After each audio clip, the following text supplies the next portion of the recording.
moves is kind of a complicated meta level of gaming. So it takes a little bit of practice just to get used to how it works compared to doing like turn by turn moves in an RPG like Yeah. D&D. Yeah. But once things start going, it makes sense. It just you're going to be narrating, what you want to do, and then the dice will say how well you did it, basically. Yeah. Sure. Sure. Nice thing Yeah. with Roll20 is it does give you a little bit of the teaser of the you did okay. Pick two of the three items you want to have happen. One of which is you don't get punched back. You can opt not to pick that. Yeah. Yeah, it gets Yeah. I guess. easy. Yeah. Yeah. It's things like assigning status tags to things, and I guess you got to just be really creative about the way you think about that, and that might be tricky to get your mindset into. I give you examples of people becoming injured and then becoming more injured, and that descriptive tag changes and the number, and what determines whether somebody dies. I haven't quite got that far yet. I don't know. Yeah, generally it's more of a like Edge of Empire, Age of Rebellion, Star Wars, where you just get taken out as opposed to killed outright. So character death is a lot rarer than in some games. Sure. But of course, then you get horrible statuses that build up on your character. Sort of like if you've ever played Fate, where instead of dying, you just gruesomely change.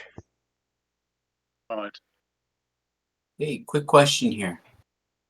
I see that Guntus is logged into Roll20, but I don't think that he's here on the Discord channel. I saw him put a message on the Facebook message about the time. I don't know. Is it worth putting something on there Yeah, let me on shoot that him. message just to share the Discord chat thing?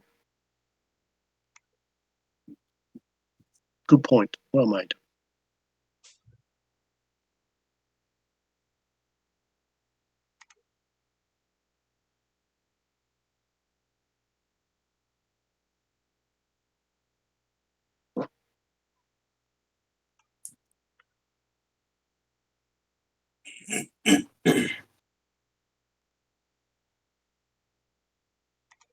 Let's get the Discord link.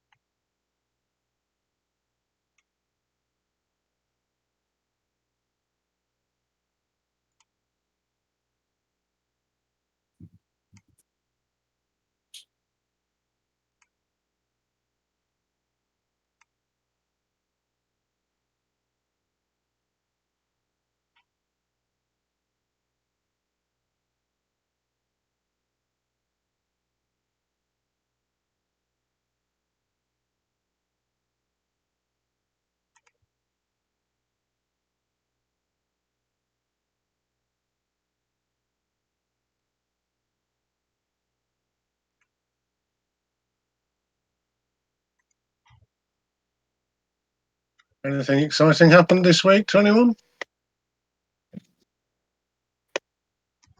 Lots and lots of fireworks this week, which is a good week. And very little gaming because I had to recover from 3 fireworks shows back to back. Oh yeah. What is that? For what? 4th of July kind of thing. Yep, 4th of July. Yep.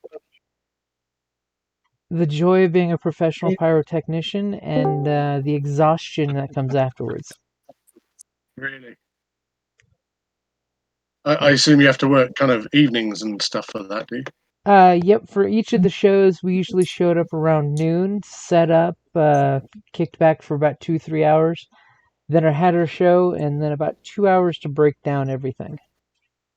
Wow. Cool. Lots Cool. of physical exertion. As I was joking, either the rocks are getting heavier or I'm getting older. Yeah. Not 20 anymore, unless you are 20. No. Many miles past 20. I No. miss when I started doing fireworks back when I was like 26. Right. Yeah. All energetic and stuff and willing to jump in the truck and start loading all this gear super fast and exuberant after shooting. Nowadays, it's the shoulder, the knee, the back. Yeah. Ooh, this Yeah. is fun to No, you- shoot, but hard to put away.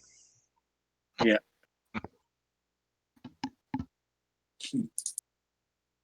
Yeah. I mean, under normal circumstances, I do quite a lot of live action role playing, and a friend and I who do it together. You know, we've been doing it for years and years and years, and we kind of often look at each other and go, "We're not 20 anymore." You know, you're running around with armor on and putting up tents all day or doing whatever. You know, and it's just like, oh god, what were we thinking?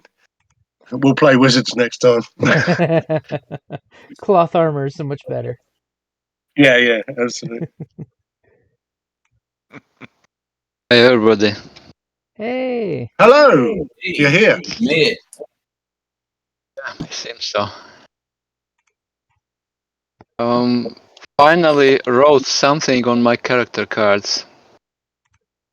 A weird thing is that here on my Ubuntu Linux computer, these mythos and logos parts are shown as kind of wingdings characters. So I wrote them on my tablet computer. And anyway, I hope I wrote something usable. Have you been So, able to put them into your sorry, character? Have you been able to put them into your character sheet on my Roll20? character. No, I will change my nickname here on Discord to correspond. It's Rupert. I will. It would be good if I remember how to change the nickname. I did it some time ago once. It's under the cog to the right corner. Right at the Yeah, I top. mean, the Discord is just for For voice. Yeah, it's just for voice anyway. So I don't think the name matters particularly, does it? No, Not for and Discord. in Roll20, if you click the little gear in the top right, like David was saying, it has display name. If you're interested, I always keep mine as just Jim, but you can change your display name for your character as well.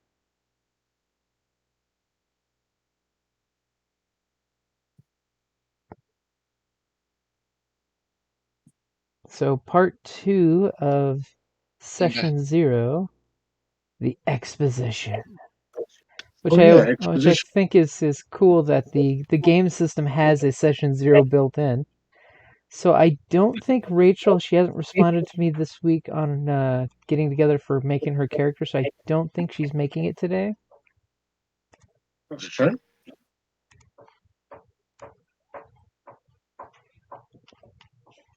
And apparently my breakfast just arrived. Oh yeah, what is it? McDonald's. Sausage, egg, Get out. McMuffins. Seriously?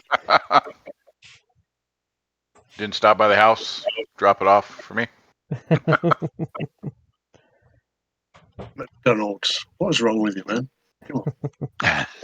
Yeah, I also thought never ate anything from McDonald's and never ever will. Can't blame me on that one.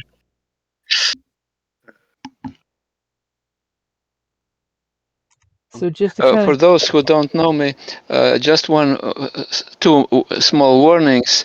English is my third language.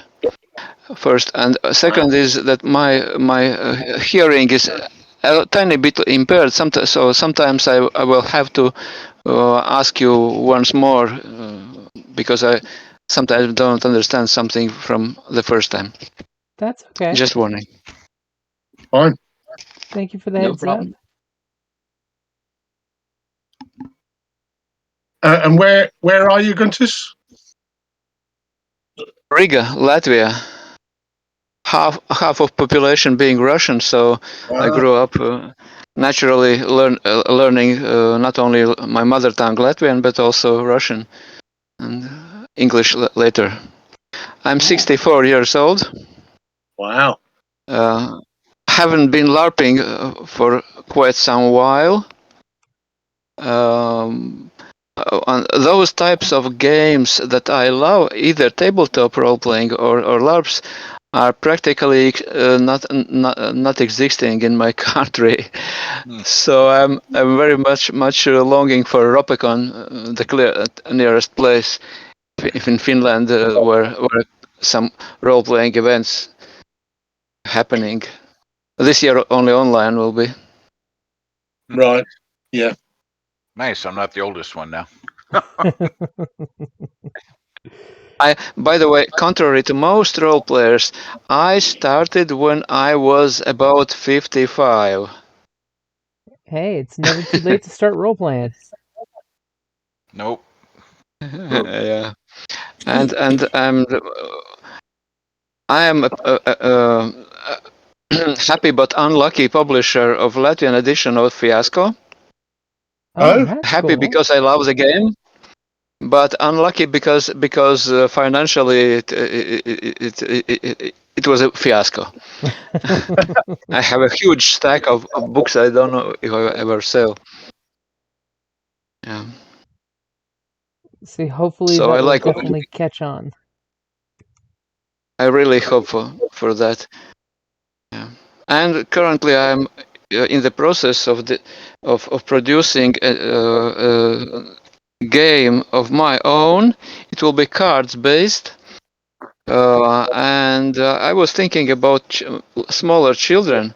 So my daughter is just graduated from art school, and she is drawing cards with some 6 or 7 random elements put in a drawing format, no words. okay. That's So cool. all resolution will be done by interpreting what we see on the cards. Okay. Cool. Interesting. A lot of fun stuff can happen from just pictographs. Mm, Yeah. right. So and City of Mist is my long years of dream coming true. I'm must say I'm struggling with books of this size because my memory is not good in handling large amounts of Is it diverse data. is it me or does Guntis keep dropping out? He's clear on my line. Same here. Okay, might be my end then. Don't worry. Yeah, it's Yeah. it's like the first edition City of Mist book was a bit intimidating at like 500 pages thick. I mean, I love the thick tome, but it's definitely It's intimidating what I for the have. rules. Yep.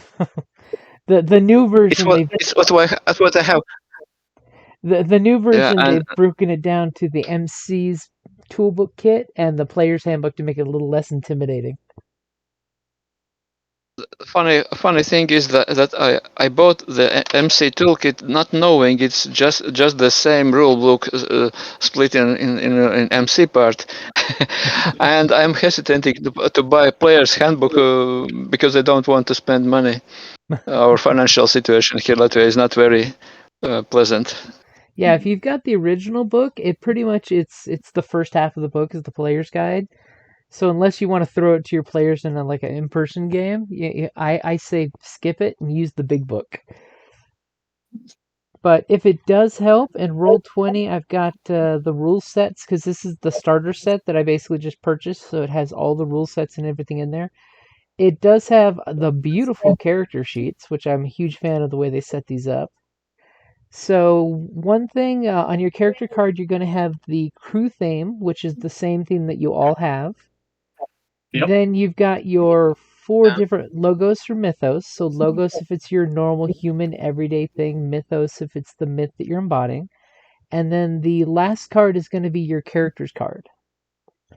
So if you go through and you select power tags to use for a dice roll and you click the little white box, you'll notice in the very top where your power card is, it'll automatically add the pluses and the minuses for you, which is nice. And then all you have to do to roll the dice is where it says core moves. It's got changing the game, convince, face danger, go toe-to-toe, take a risk, sneaking around, investigate, hit with all you got, and if you click cinematic moves, it'll change it over to the bigger stuff. The more cinematic things you do, like, at the end of a session where we geek out during the credits, or the making a hard choice, and then you just click, and it'll kind of automatically roll it, and if you click the little chat button, you'll see the MC foil takes the spotlight, and then basically gives you the breakdown of what the results would be. Like if I click power tag, which is blank, and I change the game, which is not bad. So one thing with the rules is it's as apparently there's a dog attacking something in the alley in the City of Mist. Right? Freya, don't bark at the cat like that. So we got wolves coming now. A local street gang named Fenris. Or They must have worse. smelled me. Because my family name is Weißkatz, which means white cat in German. Oh. Really?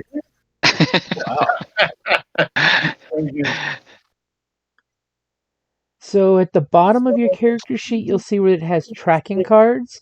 Those are the status cards. So a lot of times, and you'll notice there's extra tabs between the numbers like 2 and 3, 3 and 4, 4 and 5. So if you have two physical statuses like broken arm and broken leg, and say they're each a number 2, basically it would be a -2 to anything you're doing that's physical related because you have a broken arm and a broken leg.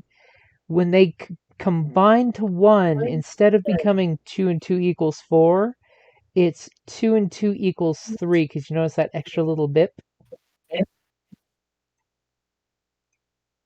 So how do you? Surely each status is still its own thing, though, isn't it? They're their own thing until they kind of combine. So if you have like mental trauma, they would combine. If you have, agitated 1 plus beaten down 3, the two would combine. So you'd have a 3 and a 1, Something new. which would equal the first bit after the 3. And apparently the dog is just super fussy at the cat right now. Stop. You didn't get McDonald's. Yeah, well, the problem is she smells the McDonald's bag at the door, and the cats are sniffing the bag, and she wants them. So the reason why there's the extra pips there between the, you see like between 4 and 5, there's a lot more pips. So basically that way it's still a 4 plus 3 is still a 4. See how it's got 3 extra pips before it becomes a 5? And if you get a status, you would basically just click on what number it is, and then type in what the status is, and it will basically have to remember on your character sheet that you have negative. So if you click, like say just click on one of the blank ones, number 3, and then you click the negative sign, if you scroll up, you'll notice that it has it on the power tag already. And it'll turn white when you click it for statuses. What was the meaning of these plus and minus signs? So there are some statuses that can be beneficial. Like when you create juice, which is basically a generic mechanic for there's a +1 out there to help everyone. So like on my example roll there for changing the game, I had a mild success, which was equal to the power that was used. So I add 1 juice. So you could think of it like changing the game was me as Spider-Man, the Rift of Anasazi, because he's a reporter, he tells stories, and he uses spider webs. Basically, I create some advantage for the group that provides a +1 juice, which is basically, if you've ever played Fate, it's a free point that everybody can, one person can use next to get a +1 to their next action. Okay. So if you get a status, you just click the number of what the status is, write in what the tag is so we remember, because statuses they stick until you get rid of them. It's an actual in-between game session thing where you basically explain how your character worked off. Did you go to the ER to get your broken arm fixed? Did you talk to a therapist, to get a mental status away? Did you go and hang out at the bar and talk to the bartender? Because that's the cheapest therapy ever. Right. And when you click the status, and if you click negative, you'll notice up in the power box, should put the negative in there automatically for you. When you're going through your character sheet to do an action and you're selecting all the power tags that are relevant, if you click the little box, the little white check box, it'll add those automatically to your power card as pluses. So that's one really cool thing that the character sheet does for you to make life easier. And of course, game mechanic wise, you can always choose to burn a tag, which basically means you're wanting to automatically succeed. It just means that you're burning that power and it's not going to be available until you recharge it. And is there a given way that you would recharge it? Usually it would be between sessions you want to come up with, here's how my character recovered.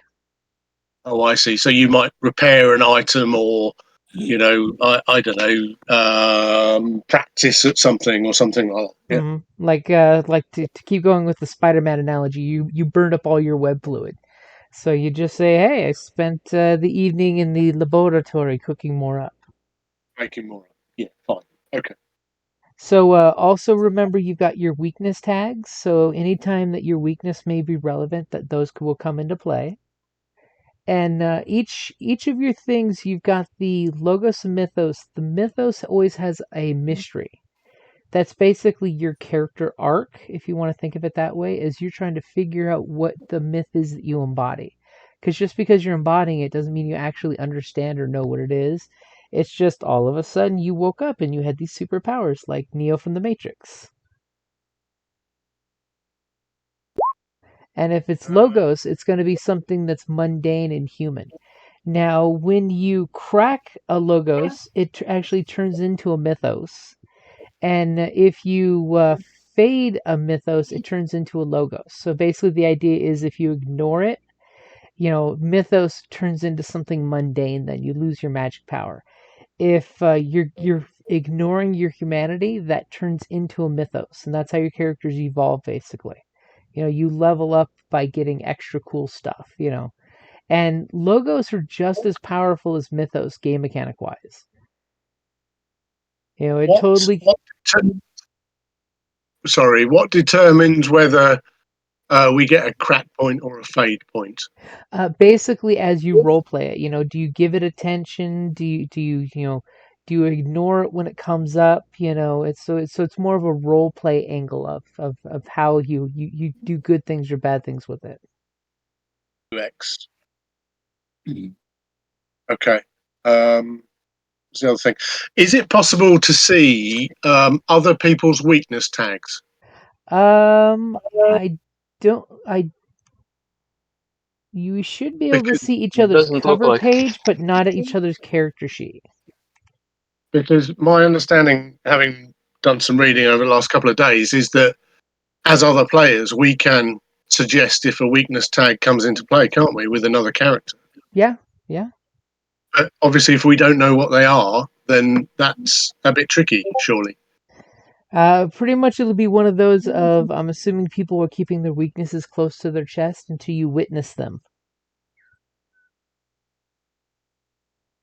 But if you guys want collectively, you could post in your character's bio tab, the first page, what your weakness tags are if you want. Sure. I mean, Or it's fine. someone can have a dirty little notepad of, I figured out your weakness. Fine. Okay. Okay, and also on your character card, there's going to be the crew help and hurt. So I know we kind of covered it with the three of you guys on Yep. last session. So let me pull out my player's handbook. So Guntis, on Yeah. on your character sheet. Oh, and my roll 20 just crashed. Let's pull that back up. On I your have written one help for Rico. But Yeah. my idea was that we got acquainted and sitting in the waiting room for the same psychiatrist. Oh, there you go. That's an interesting idea. Okay, so with the help and hurts, a good way of looking at it is in the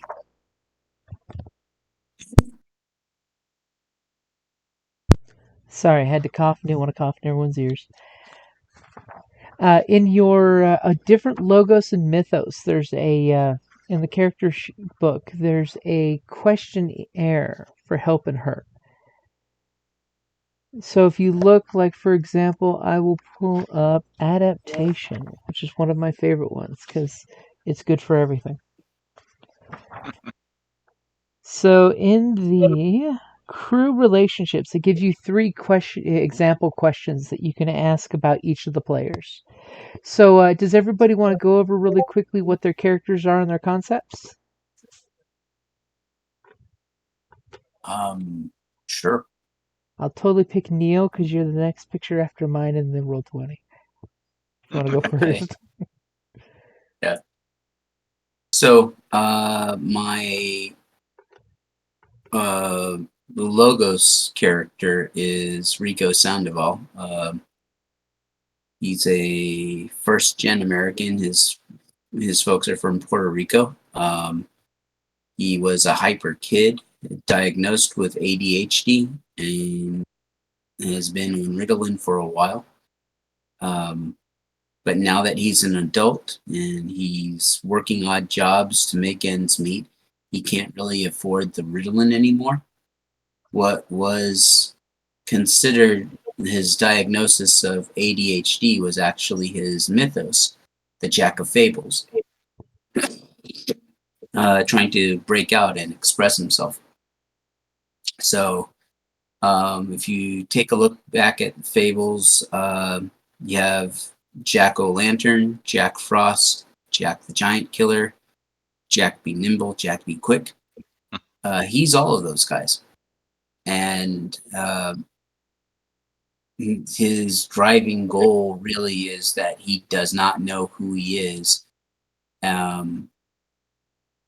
But he only remembers this one person, and it's kind of bits and pieces of information of someone named Jill, who he thinks has all the answers. Cool. And everybody knows Jack. I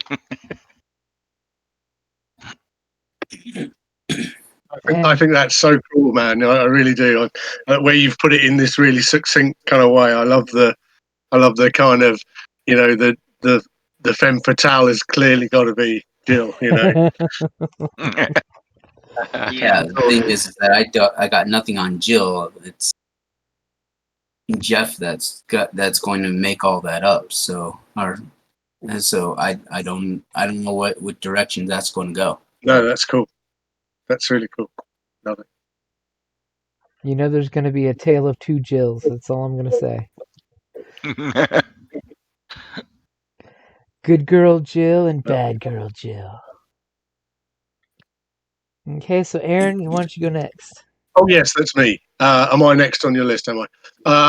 I am a jazz trumpeter called King Kamotswe, who owns a jazz club, the best jazz club in town, called the Ebony Lounge.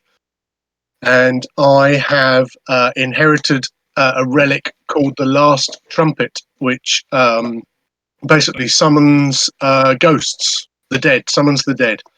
And my my main mythos, if you like, is that I am the archangel Azrael. So I can speak to the dead, and essentially I have a mission to resolve their stories, and so that they can pass on to the afterlife. Kind of like a Sixth Sense kind of thing, I suppose. And I get to kind of, play some moody jazz. And that's, largely it, I think. At one So point, summon spirits, speak to them. at one point, you'll have to turn to the camera and say, "I jazz dead people." Sounds filthy. And of course, the Ebony Lounge is one of your logos themes, so that's going to be coming up. Yep, the routine, yes, is the Ebony Lounge. My mission is to help the restless dead. My relic is the Last Trumpet, and my divination is my mythos of psychopomp, which allows me to speak to the dead and try and usher them into the next life. Okay, so David, why don't you tell us about Cole? So Cole Banks is basically a kind of a college frat kid from a highfalutin family, though he doesn't fit into that lifestyle well. He tends to hang with more the commoners, which brings apart his philanthropy and giving to society instead of taking and living that, rich, aloof, aristocratic life. Through his college, he's basically studying in sciences, and he has his mythos is Archimedes. So he has this ability with gadgets and electricity and stuff that seems uncanny. And through the school, he's, of course, kind of a jock. So he's on the fencing team because that's aristocratic sport. And he has acquired a family heirloom thing of Typhon, which is a Greek Xiphos sword. Cool. I totally hope that logos eventually turns into a magic relic. Just saying. Right? It would be Fang nice. of Typhon. Is that a thing? It's actually a historical sword, or so. Cool. Yeah. Too much exposure to the mist brings out the mythic sword behind it. Yeah. I did a little looking around, finding something to pull off of for my device or the weapon. So yeah, I forgot where I pulled it from, but yeah, I pulled it from somewhere. It's like a mythical sword. That's cool, man. Yeah. Okay, and Guntis, what do you have planned for your character? Oh, I wrote quite a bit in my bio section on the Roll20. So I am a Rift of Rincewind. Oh yes. Cool. And also funny thing is that I have gone in parallel with two other players partly. One is that with Rico we are both diagnosed with so-called mental problems, and trying to my Rupert is still trying to cure his problems and wishing to return to normal, which means becoming sleeper. but fails all the time at that. And also, I see we are two scientists. Yeah. With Rift or Archimedes. Rupert, actually, I'm playing close to my youth years life, with one exception. My Rupert is a little bit fatty, so friends call him Humpty. Therefore, and Rupert has been friendly and company lover formerly, but recently, I don't know, months or maybe a year ago, being exposed to some byproducts of a failed experiment, which blew up things in the lab. Rupert was working for some kind of biotech company.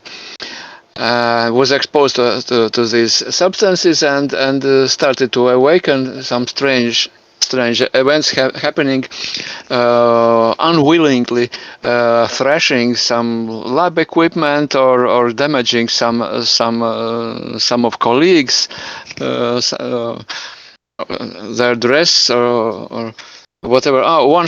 Once he didn't understand. He made some female colleagues' bra disappear. And he's still unaware it was his his fault. And then the bosses started to connect the dots and fired him. Now he has some money left, but not much. And also he had rented a loft where he lived with his girlfriend Agnes, and soon to be married.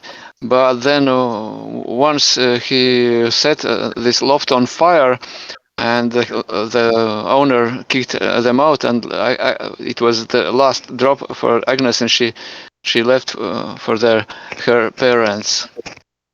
So the poor guy's dealing with heartbreak on top of everything else. Yeah, and the substance they were working on, it's how did I tetraribofuranol 1,2 beta-octanominin ketane, or in short, TRONC. I like these Easy. And it has abbreviations.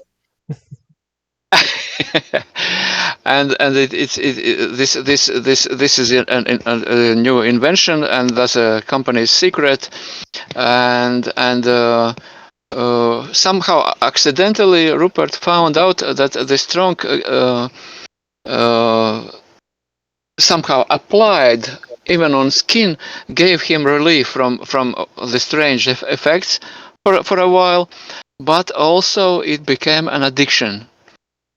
And the problem, he's still convinced that he's having hallucination, and according to what is said about sleepers, he's still believing it has nothing to do with him, but he feels it's kind of bad luck, all running in bad luck all the time. But the truth, actually, which he doesn't know, is that when stress goes above certain level, his powers are unleashed, and he either dissolves or how to say, he can make some substance dispel in the air or dissolve in water, something like that. So and searching for a solution, of course, he met Rico as a psychiatrist, blah blah blah, and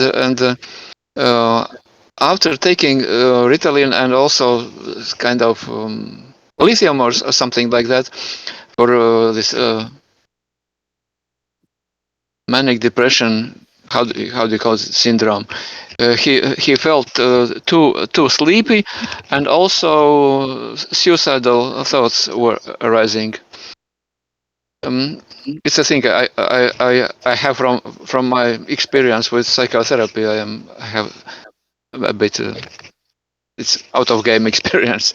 So he didn't like the suicidal thoughts, especially, and sleepy. He cannot afford to be sleepy because money will soon run out.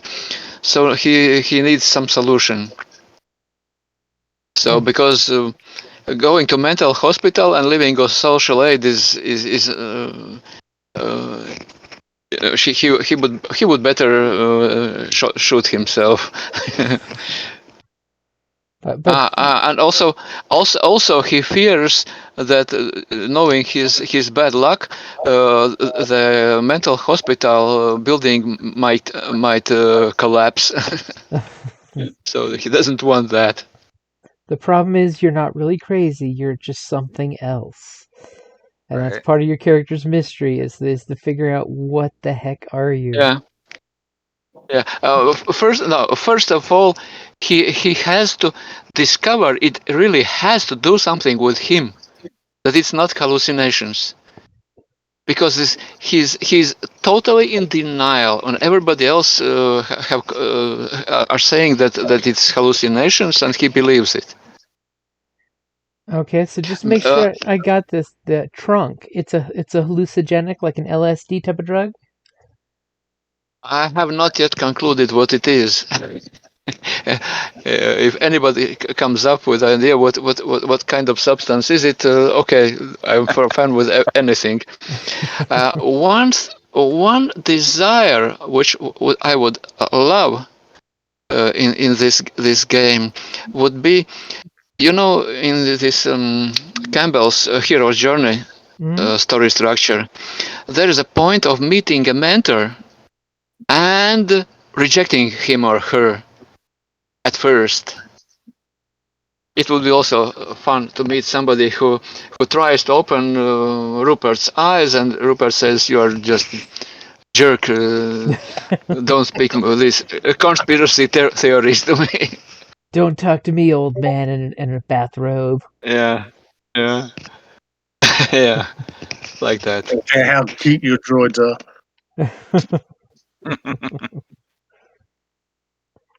And don't Okay, don't forget the team theme, which is that you guys are dabblers in the mist, and it does actually let's see, guidance from do a we write strange mystic is one of the powers for that. So there is going to be a hero's guide, in there. I still haven't quite decided, whether it's, homeless oracle or something else. But if you guys have any suggestions on what you want as your strange mystic, I will definitely take things under suggestion.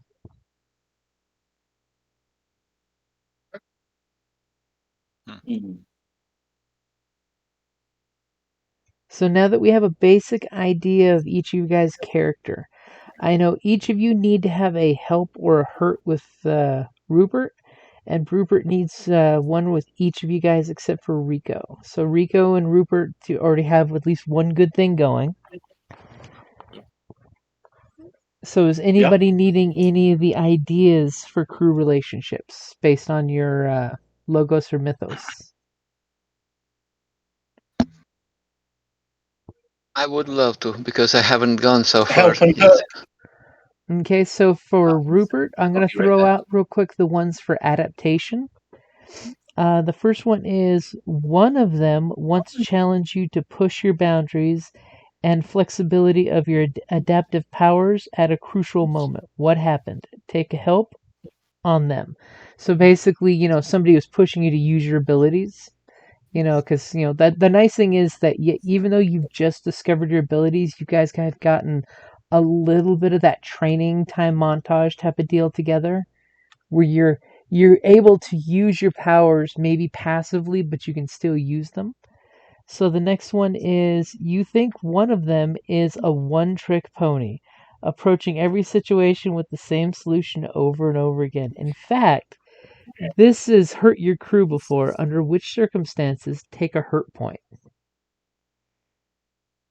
And then the third one is one of them is blown away by the vastness and diversity of your abilities. Ask them how it makes them feel. If it fascinates them, you get a help point. If not, if it confuses them or weirds them out, you take a hurt point. So those are the 3 for adaptation. Any of those sound like they'd pop with one of the guys? Apprentice, isn't it? Towards one of us, yeah. Yep. From Rupert towards one of you guys.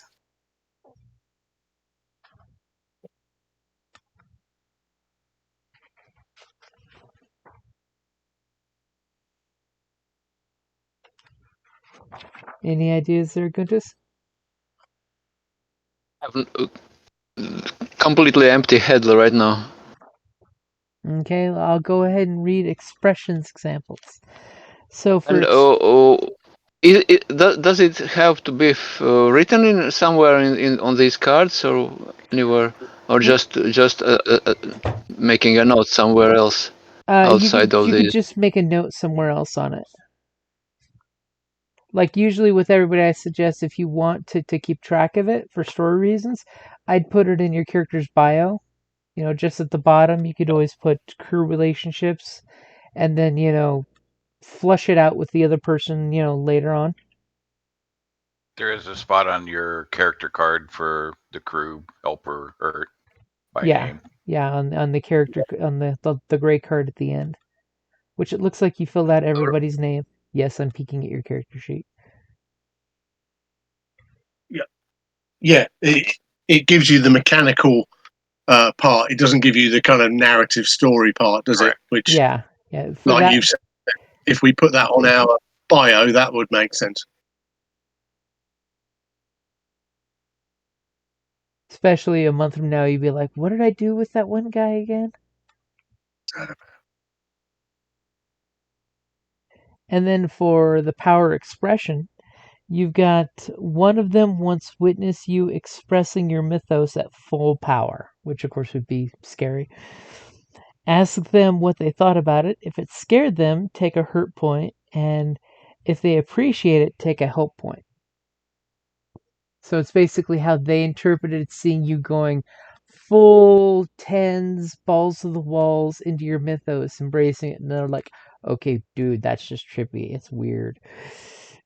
Another example they give is you feel like one of them wants to hold you back and refrain from expressing your mythos. Ask them what's their reason.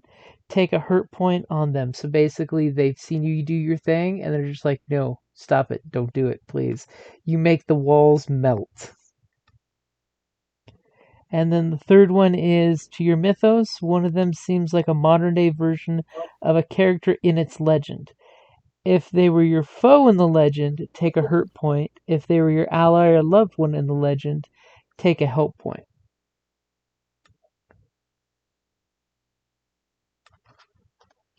And then I will head to Logos, which the first one looks to be Possessions, which I bet you has some good examples because it's all about your tools. So for Possessions, character relationships, you have one of them admires you, what you have, maybe secretly desiring it too, take a help point on them. So if somebody in the group likes the fact that you have access to all this, cool science, then one of them... I might... Who was that other scientist? The Cole Banks. Cole? Yeah, so I might have liking for him because we're scientists. It's that classic line of where does he get these wonderful toys? So if you think that he admires your equipment, you could take a help point with that. Or if one of them thinks they should be in possession of your things, you could take a hurt point with him. I'm assuming it's more the admiring your cool science lab. Oh yeah. Okay, so if that's the case, then you want to mark that you've got to help with Cole because you have all these wonderful toys. Even if you will have to move your science lab into the back of a van.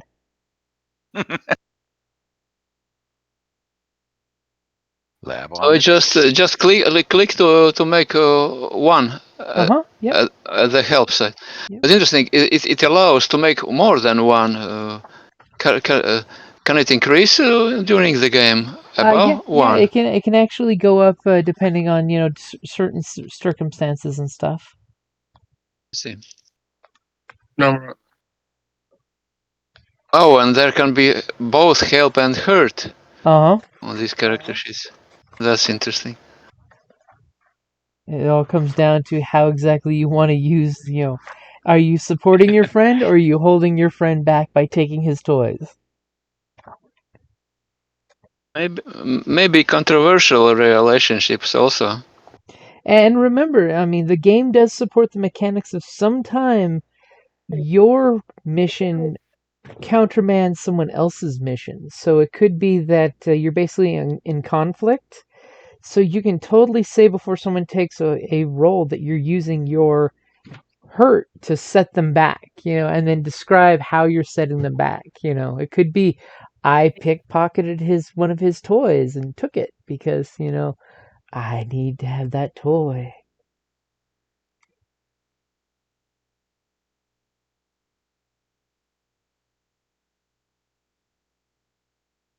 And for King, has anything popped up for you? I have in my routine book, Logos crew relationships. You think one of them has a penchant for mayhem and drama and could destabilize your routine if you let them take a hurt point. So I think Rupert, because of the things he's described, I think that fits him perfectly. Things burn down or catch fire or explode when he's around, and I'm a bit nervous about it. It's bad for the club. Yeah. Definitely. But only when I get stressed. Yeah, sure. Yeah. Mostly. It's like, seriously, you want me to ride the bus with this guy? Oh yeah, riding bus no problem. Except in how do you call them when the streets are full of cars? Peak hours. Not in peak hours. Rush hour. in the rush hour, yeah. Yeah. And Fine. how about for Rico? Do you have anything with him? With Rupert?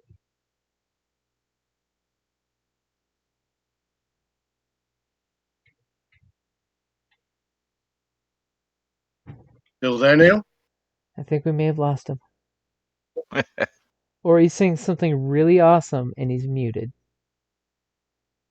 Yeah, I think, didn't he do that last time? Okay, so we'll pop over to Cole. Does Cole have any good interactions with Rupert? Yeah, that's what I'm trying to think of here.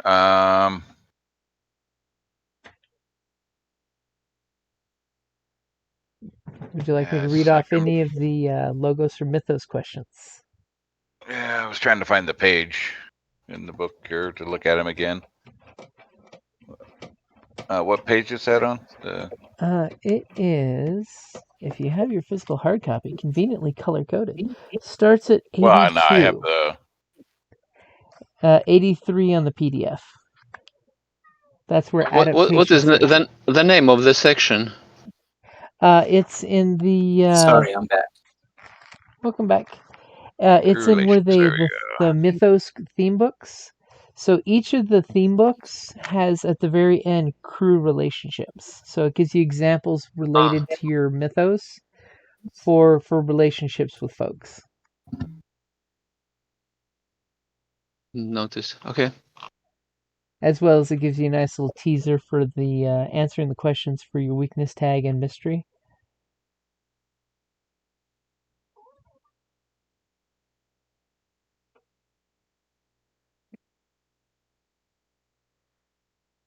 So, like with Cole's adaptation, it gives you the examples of one of them once challenged you to push the boundaries and flexibilities of your powers.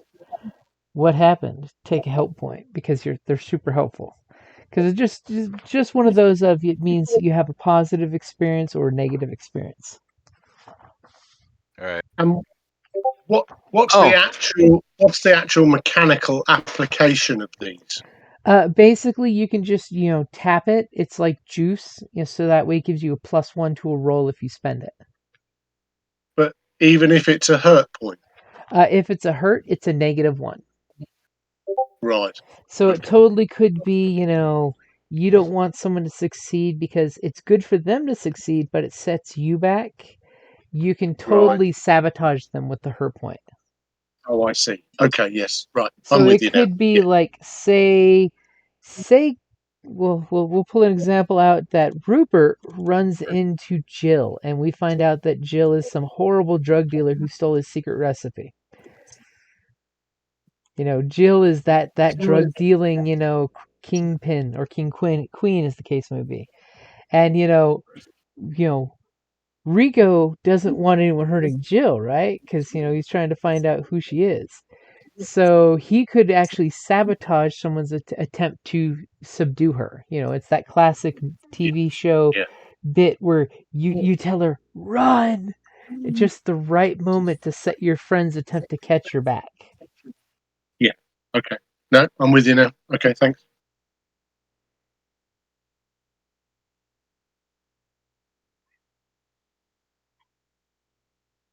That, and it gives you instant character background with each other, which is nice. Because there's nothing worse than having to figure out how do you guys know each other. Right. Yeah. You all meet We're all at the sitting in the bar. Yeah, the wizard's lost his spell book. I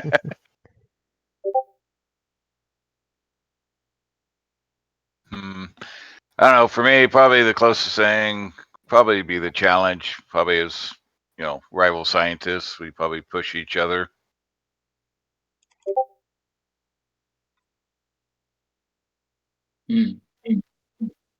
Makes sense.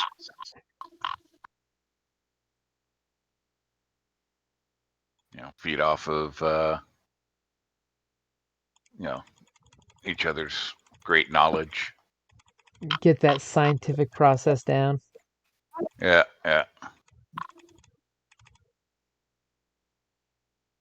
We have that instant Bruce Banner, Tony Stark, nerd moment. Yeah. You're a scientist too?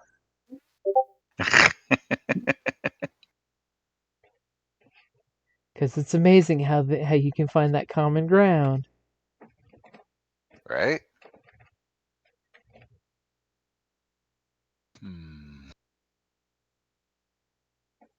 I'm looking through others, but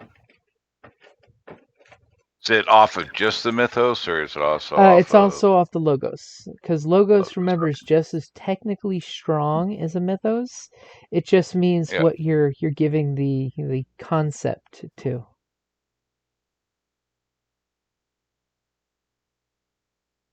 Because the nice thing is, that, logos can totally be that you're a crack shot with a gun, which is just as powerful as manipulating the forces of nature.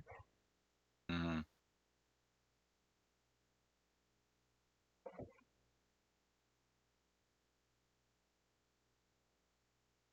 Because sometimes cool driving skills can be all you need to save the day. Unless you go with the logos relationships, and then it's all about the family.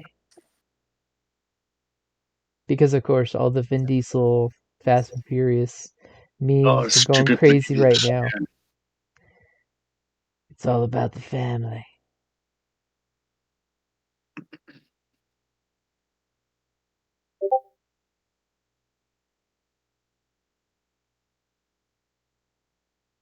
Okay, do we want to take a quick 5 while we think about the last of the helping hurts? Have we done them all? Have we not done them all? Not yet. We're releasing.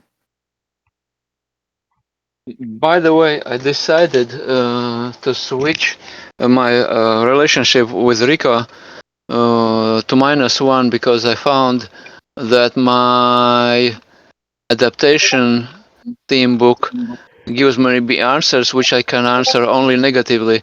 Rupert thinks of him as a one-trick pony. Ooh.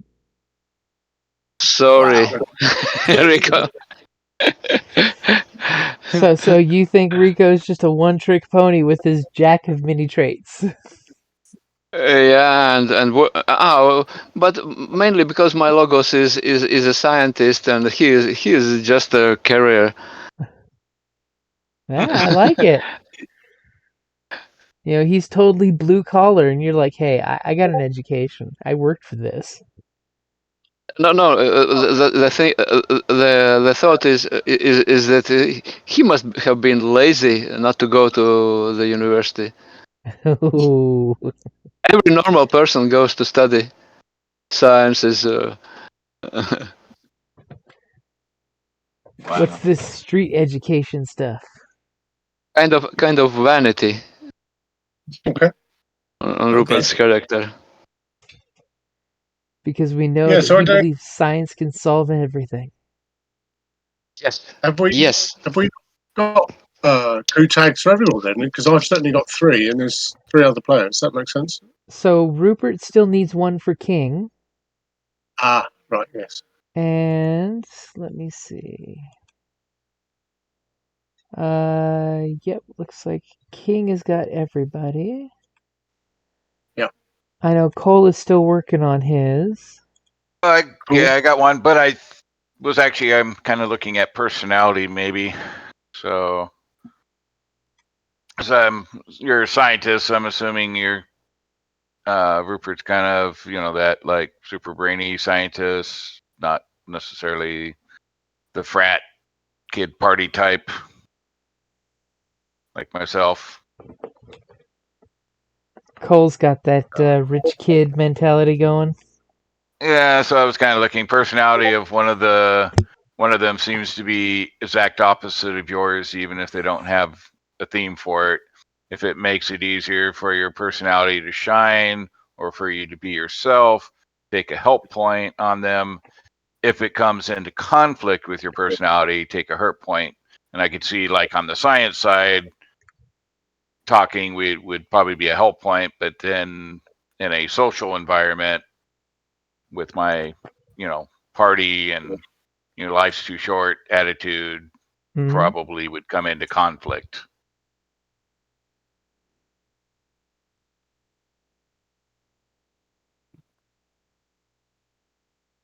So what do you think about that? Sorry, was that me? That was for Guntus. Yeah. Oh, I was reading and didn't hear. Well, I sorry. didn't heard but didn't listen. Sorry. Yeah, so basically my guy, I'm a scientist type, but I'm also young frat kid. I like to party, live it up, don't take life quite so serious. If you're like this more dedicated scientist guy that's more in that analytical moment all the time, basically the one I'm looking at is basically a personality help point, but it also is a hurt point.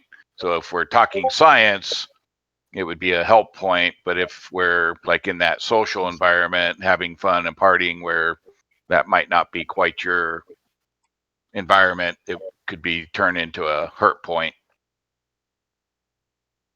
So it I comes didn't down. understand who of us is not into partying and such. You or me? Assuming possibly you. I'm all about partying. That's one of my So party I am too. items. So Okay. then it's a help point. Okay. So that So means it was about Cole Banks. Yeah. yep, Yeah. with Cole. So then from Rupert's point of view with Cole, so you're taking the help point with him as well, right? Yes, and I find it's kind of this relationship. One of them helps you keep your act sharp. Okay, so you basically, it takes steel to sharpen steel type of thing.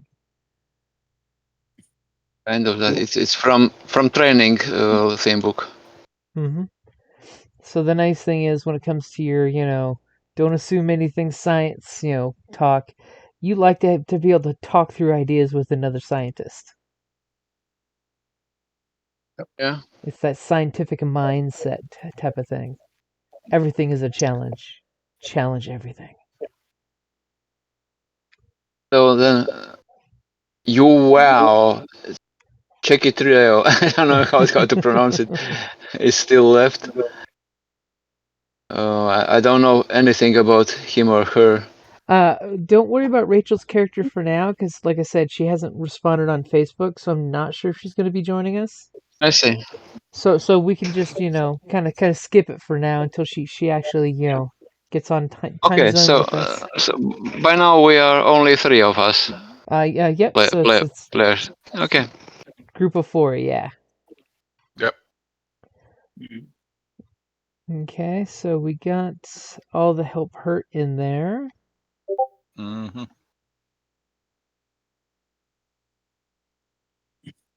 So yeah, I'll stick with my original then, just the science side for help Just point. curious, how is it that we have 5 people in the voice channel? Then Creative Player Podcast Network, Fish, Ghost Task, Rupert, Samurai Badger. 5. That's Not 4. 4 players plus 1 GM. Yep. But we are only 3 players here. No, No? there's Neil, Aaron, David, Oh, and you. Yep. I don't know how to count because I'm looking on the relationship card. There are 3, but there's 3 others. I didn't count myself as 4. Okay, understood. Sorry. It's okay. I'm used to not counting myself either. So I'm like, wait a minute. I thought there was 4 of you guys. Oh yeah, I count too. Yeah. When you said 5, I'm like, what do you mean there's 5? Okay, so is there any, from a meta story point of view, is there any myths or themes you guys want to run into for good or for bad in the cases that you're going to be involved in? This is just like spitballing. This is totally freeform. If there's anything you want to run into, I totally can add, or anything you don't want to run into. Well, here's a question. Since the game system already has essentially pre-gen characters, Uh-huh. like Detective Ikudu, Talalak, Lily Chow, will we be running into those signature characters during the game? I wasn't counting on it myself. Okay. That So we can answers my totally question. make our version of those if you want to use those myths as well. And Well, just remember, you can totally run into a room full of Thors that represent different aspects of Thor. You could run into Odin as the different aspects of Odin. You totally could have the younger stories of Odin as opposed to the older stories of Odin. So you could run into multiple multiple riffs of the same myth. It's just that they're an expression of a different part of the myth. So it could be. Oh, go ahead. Sorry, I don't mean to interrupt. Oh, no, okay. I totally get that, and I'm totally cool with that. It's just that I've been a long time Star Wars player, and every time, and I've run Star Wars games, but I have found my players get over exuberant and say, "Let's go fight Darth Vader," and it's like I don't want to play Darth Vader because he's going to defeat you. He's going to defeat you very badly. He's going to be Darth Vader, and you have to respect the character. Yeah. So I didn't know if we were if there are going to be instances where we encounter the signature characters, whether it's for the purposes of gathering clues for that play towards the story, or if because they're keeping the peace and we're not exactly law enforcement, would they be considered a threat?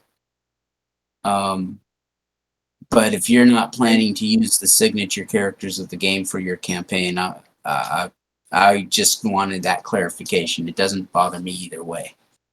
Yeah, I wasn't planning on using any of them. I mean, if you'd like me to, I can totally do it. I will throw out there we did get some requests for certain ones that I thought were interesting.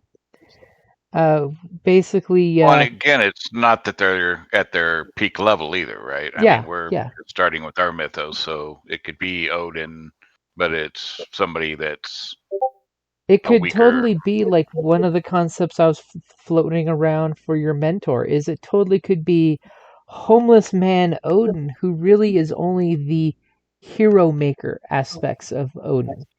You know, the part that puts Brunhilde in a pyre of fire to motivate heroes to become heroic and go rescue the maiden. Because, well, if they die trying, they still die and come to him as soldiers. So, you know, the aspect of I'm here to see the future and create heroes, you know. So, you know, Yeah. it could totally be Odin the warmonger, you know, like, you know, if you look at the Thor movie where it's Hell and Odin were raising hell across the multiverse because why? He was in his rambunctious conqueror mode, you know. So it's different aspects that you can be embraced of different characters. Right. And if there's any of the NPCs you would like me to use, I would totally use them. Because there are some awesome characters, by the way. So some examples that people threw out is the Cthulhu, because of course you're dabblers in the mists, so of course Cthulhu's out there. Hades and Persephone, which is a classic love story from a certain point of view. Peter Pan and the Mad Hatter, which Peter Pan is totally going to be in play because I'm totally making a gang called the Lost Boys, because there has to be a Nice. street gang called the Lost Boys. Circe as a nightclub singer turning patrons. Oh, nice. La Llorona, basically the drowning lady of South America, or pretty much every culture has a version of her. Then we've got Kusaki Onna, and that one I had to totally look up. But if there's any suggestions of myths that you'd like to run into, feel free to like throw it out there. Yeah. Well, And any of the like Greek stuff. This could totally be helpful or hurtful. Like for our Rift of Archimedes here, I'm totally going to use a King Minos or King Agamemnon ripoff because it totally embraces that same era. Like Yeah. Well, I was gonna say Greekish stuff would be appropriate between that and the sword and stuff like that. Because you totally know there's a company called the Minos Corporation that wants to kidnap Archimedes and lock him in the tower to make him do his creations for the company's profit margin. That's kind of my mythos thing. It's like somebody's after my abilities and creations. That when I saw you write that in there, I'm like, yes, that totally works into that whole exactly what happened to Daedalus type of thing. Mm-hmm. And let's be honest, that Daedalus is probably just the myth based on Archimedes. I'm not sure which one predates the other one unless you have a go back machine. So is there any myths that you guys do or don't want to run into? And of course this can be as antagonist or protagonist, Much like Jill, we don't know what Jill's gonna be yet. Yeah. Oh, definitely got to run into Jill. Okay. Yeah. Actually, I got one in mind that I don't think anybody wants to run into. Murphy's Law. As you mentioned, Star Wars and Darth Vader, I would prefer to have an evil guy, who is a rift of Palpatine instead. Kind of who is very clever at hiding his powers and making schemes and hiding in plain sight and things like that. Ooh, I like that one.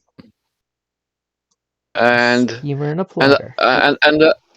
I hope we won't have much of encounters with rifts of Duke Dracula and similar. I don't like vampires in the games. I'm largely easy. I'm quite happy to be surprised. Do you know what I mean? Same here. Oh yeah. That's my bag. I'll deal with it as it comes. You know. Mm-hmm. Surprise me. Surprise, surprise, surprise. Okay, and since we are all new to gaming with each other, throw out the convention shtick of the X card. Has everybody heard of the X card? Yeah, is this where we kind of basically, if we've got a theme that's uncomfortable or whatever, we can bin it off by posting something. Where do we post it? If you can keep it to Roll20, because I won't have all the windows up, but if you just put like X like that, and we'll wrap up the scene all noir movie style, where the scene cuts to dark. And by the way, I have totally seen the X card used by GMs to just hurry up and push the scene to the next scene. So don't be afraid of insulting anybody by using the X card. Just try not to cut anybody off, but just type X. We'll see it. We'll respect your wishes, and we will move on to the next scene. So in this chat on the left here, on the right, sorry. Yep. Yeah. You just type in X just like that, and I'll be like, okay. So then we fade to dark, and the camera pans back to the alleyway where the group is all panting together, jumping out of the fire escape exit. Or there you are at the bar getting drinks with the bartender rubbing the spit rag into the same glass. Yep. Nice. Gonna have to come up with something for the bartender. Well, I think is Jack my part-time bartender anyway, I think. Or are you like the handyman kind of? He's kind of a jack of all trades. He's exactly what you need at the time. Yeah. But the thing is that he's perpetually poor because he doesn't make enough money to get by. He's Peter Parker when he was a pizza delivery guy.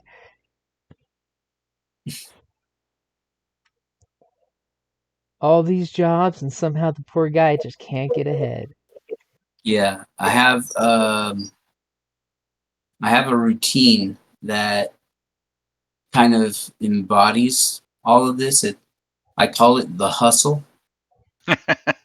And my weakness is sorely underpaid. So it's like I'm doing a bunch of jobs and I'm still barely able to make ends meet. It comes out to sometimes whoever you're doing the job for just can't pay you today, but I'll gladly pay you on Tuesday. Sometimes. Other times it's like I'm paying you less because you didn't do this. Or worse yet, you had to skip out on the middle of the job. Yeah.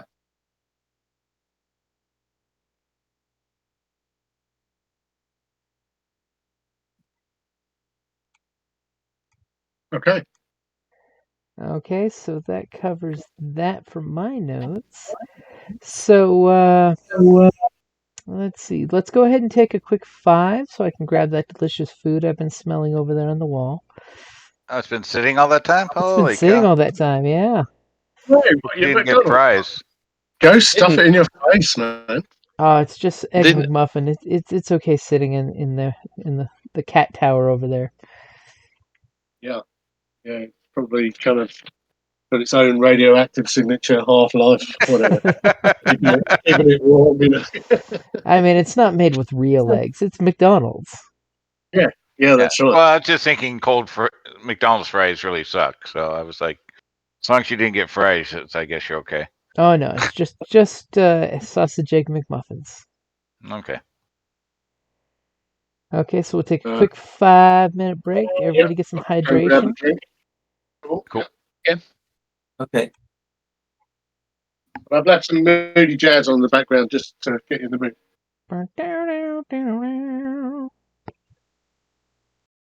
Cool.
Ahoy. Back, by the way. How did that go? It went well. Ate very fast. Didn't have to fend off your dogs. Nope. They were the ones protecting the bag of food from the cats. Wow. It was totally sour grapes because if they couldn't reach it, they didn't want the cats to have it either. You have super dogs. Well, it didn't help that the food was up on the cat's cat tower, so the dogs really just didn't want the cats to get it, not them. Yeah, they're not really interested. It's just a one-upmanship. It's totally the old fox and the grapes, you know. It's sour grapes. I want it, but if I can't have it, I don't want anyone else to have it either. Instead, they should be cooperating, and the cats will knock it down, and everybody gets to eat. But we know that doesn't happen. Maybe not in your household.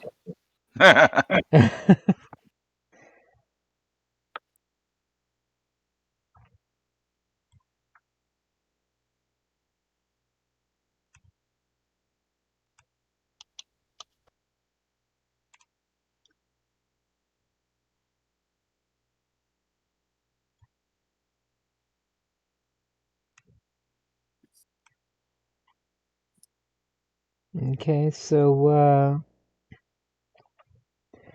for basic rules, on your character sheet, you'll mark attention when, excuse me, mark attention on a theme when anyone invokes the theme's weakness tag, so 1 attention per tag.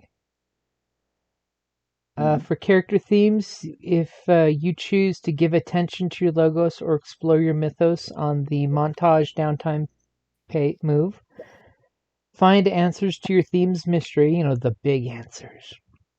Sacrifice something you hold to the theme identity, which would be like blowing up your science lab. For a crew theme, a player chooses to geek out during the credits, which is an actual move where we basically during the end credits, everybody talks about, you know, their characters and cool stuff they saw. And when attention track on one of your themes is full, you can choose an improvement, which is a new power tag, add, remove, or rewrite a weakness tag, choose a theme improvement for the theme book, or reset, fade, or crack. So if there's an improvement, that's the thing on the back, isn't it? Yeah, where you would flip the card. Yeah, and the text is what on the theme card rules. Is it questions again? Yes, yeah. I haven't looked too much into that, but okay, cool. And then what? Then your attention track resets, does it? Yep. Then it would reset because basically it's like leveling up. Right. Okay. Theme improvement. And you also have the moves. You know, have you guys looked at the basic moves? Yeah. It's been a while. Just briefly, yeah. So if you look on the character sheet, I mean on the Roll20, I've got the moves there in there as, you know, a clickable item. But for players, you have investigate, which is basically anytime you're looking for an answer. Investigate could be a huge group of things. It could be as easy as I'm looking for my lost keys to I'm trying to find the right person to talk to for a situation. You know, like the right computer person to talk to when Archimedes isn't available, you know. So investigate is a huge spread that you can use for different things.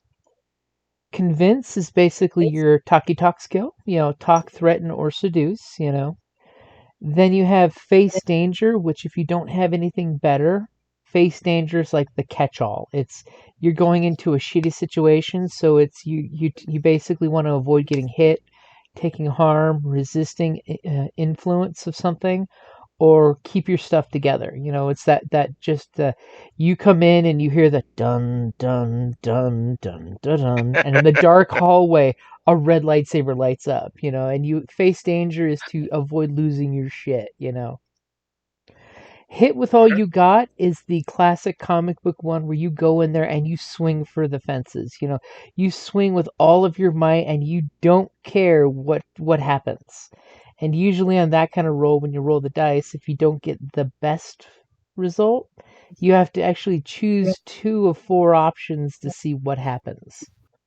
Do you get hit back? Do you do collateral damage? So it's all about consequence, and you get to pick your consequence, which is nice, or the most horrible thing ever, depending on which side of the GM screen you're on. Am I right in thinking though that it's not necessarily just a physical thing? Yep. Hit with all you got. Yeah, hit with all you got can be more than just physical. It's basically when you have a clear shot, you can use your ability to hit someone or something with all you've got. You could totally use hit with all you've got in science. Say there's a person ODing, you could totally say I'm going to use hit with all I got with my science ability. But bam, it's up for interpretation. Yeah. Okay. Cool. Then you've got go toe-to-toe, because that's when you want to overcome someone or something in a struggle.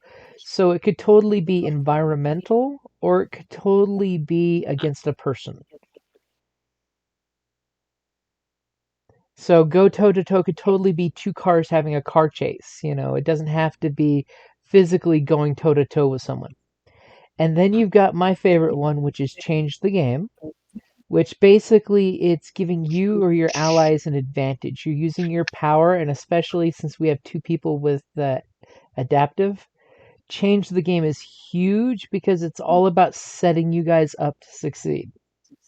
So you roll, and the more you get, the more successes you get, the more juice, and juice lets you guys do extra things like inflict statuses on bad guys, or create objects, or create temporary tags in the situation to help you guys, or remove tier 1 statuses. So it could totally be that Spider-Man creates the change the game to use his web fluid to create, as the dog loses her mind, a face mask, or to make a splint for his broken arm, to help push off some of the disadvantages. And then you have sneaking around, which is your typical sneaky stuff, deception and sneakery. Then you have take the risk. So whenever you're doing something daring, risky, stupid, or dangerous, take the risk is the catch-all. And all of those, you can use your power tag. So you tell me how that makes sense, that this power reflects in the situation, and I'll be like, sure, makes sense. Totally, try to use your abilities if you want to publicly use them. Just remember, most sleepers, the regular folks who don't know the supernatural exists out there, will see an interpretation of what you did. So if like you're Thor shooting lightning, they see a power line break and swing down and electrocute a bunch of people. And then the other moves you've got is the photo montage, which is the downtime. Whenever you have downtime, choose one way to spend it, which is give attention to your logos. Investigate the case, which can basically be used to create juice for the next session. So if it just means basically you're working on the case, you have to explore your mythos, and then you can tell everyone at the table how you're exploiting your mythos. Prepare your next activity, and that's like totally like if you want to like make a new contraption that will help in the current situation. And then recover from your last activity, and that's to help get rid of ongoing status effects.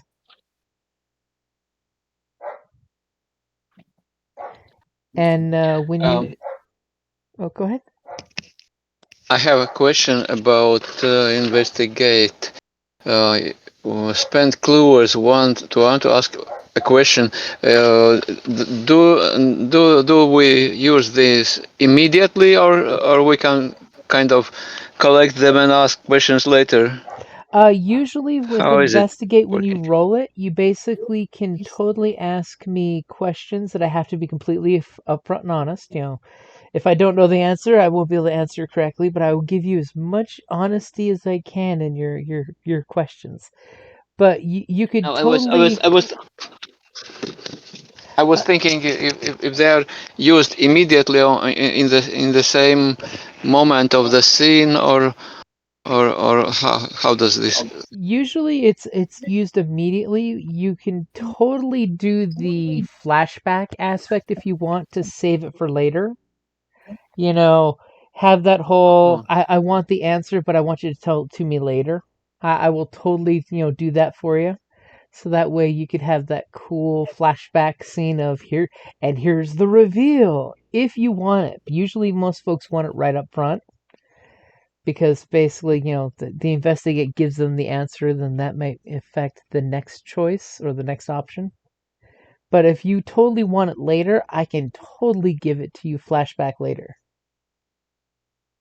I see. Because that way it feels super noir that way. As the detective sits everyone Makes down sense. Columbo style.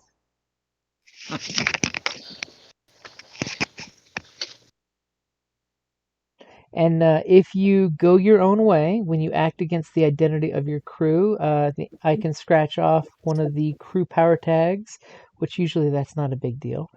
Look beyond the mist. So when you do that, that's basically when you embrace your myth and basically want the cosmos to answer a question. So when you look beyond the mist, you reach inside and touch your mythos. You can feel the truth behind things without even knowing it. Play it out through an investigation mode, uh, but you roll your role plus your mythos.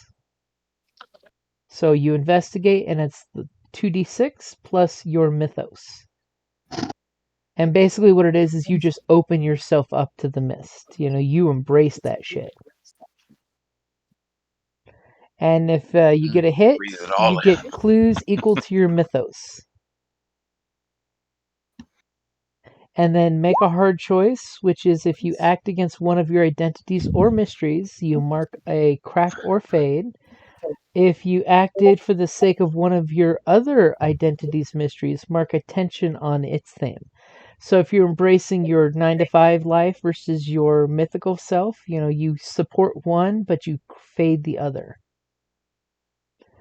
And then there's the stop holding back, which is the when you use your abilities in a way or scale you've never attempted before, the MC will choose one stake, write it down on a piece of paper, and basically I'll instant message you. And when you do it, I'll basically say, you can do it, but here's the price. So if you're resisting something, it'll be when you're trying to what you do comes into conflict with your identity mystery, mark crack or fade. It will burn you out. If you do it, mark a burn icon. It will leave a mark. If you do, take a status. And if it will change you forever, if you do it, you will lose your theme blank.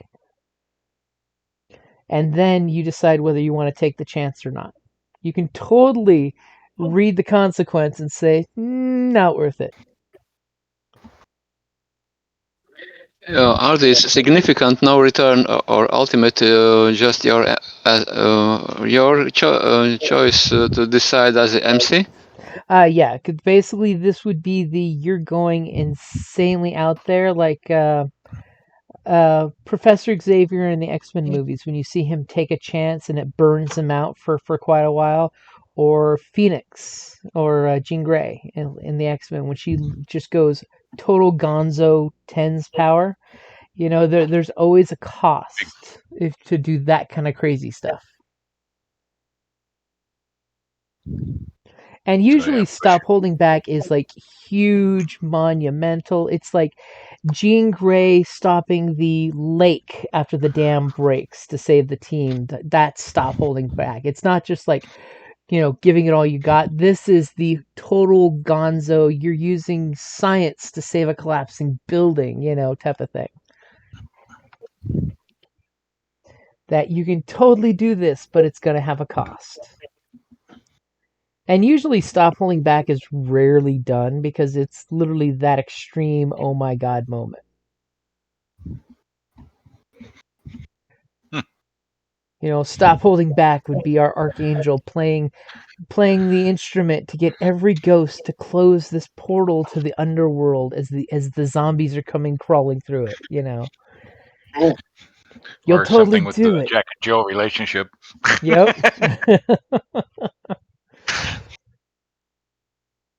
You know, stop holding back. You give into her femme fatales and you have the most epic love scene ever. And she eats your head.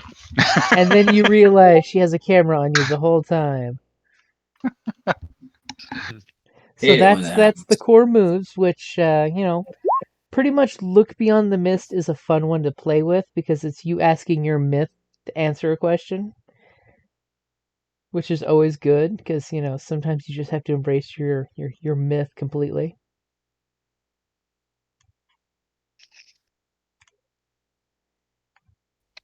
And any hoping that questions? some of these will become clearer or make more sense when we play. Oh yeah, and they're really not that complicated. It's just you know you see a situation, what do you do, and then you roll the dice. If it's 7 to 9, it's good. If it's 6, it's bad. But bad's not always bad. You know, it just means there's consequence. You know, 7 to 9 on the dice is there might be consequence, but you get to choose your poison.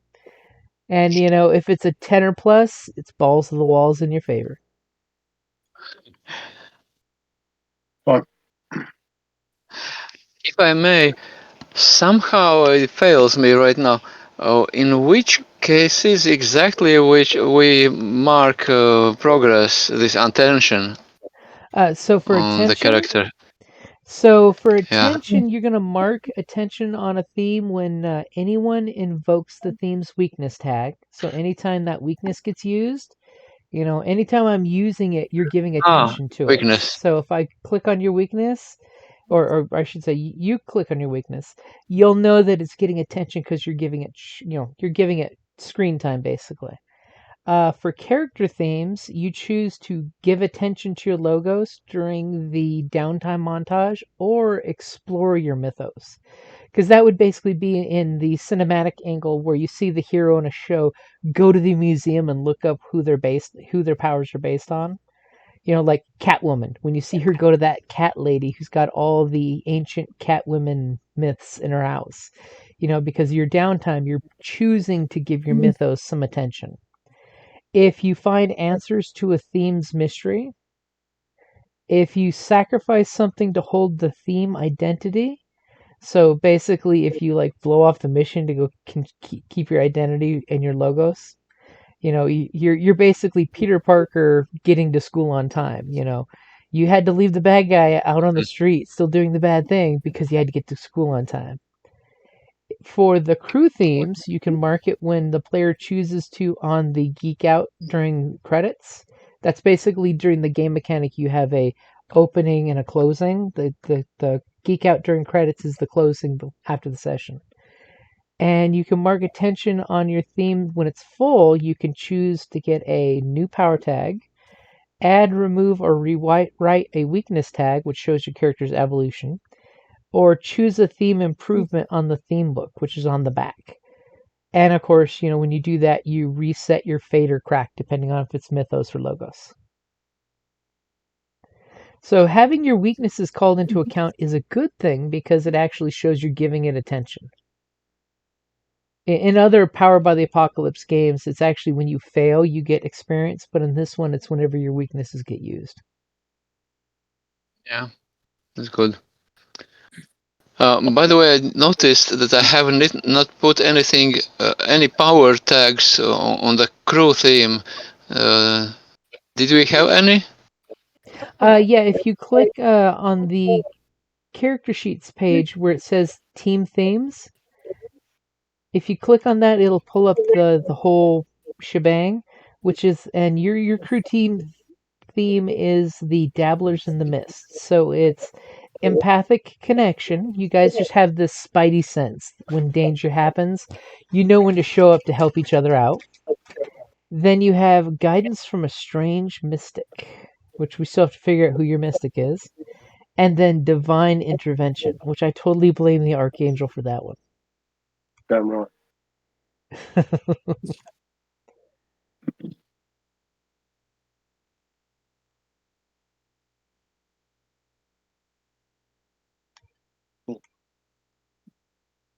Oh, it's cruel themes is these doublers in the mist, and basically rewrite those power tags which are there. Okay. Yep. Yeah. Empathic connection, guidance from a strange mystic. I understand. And you all have access to those. That's a group power.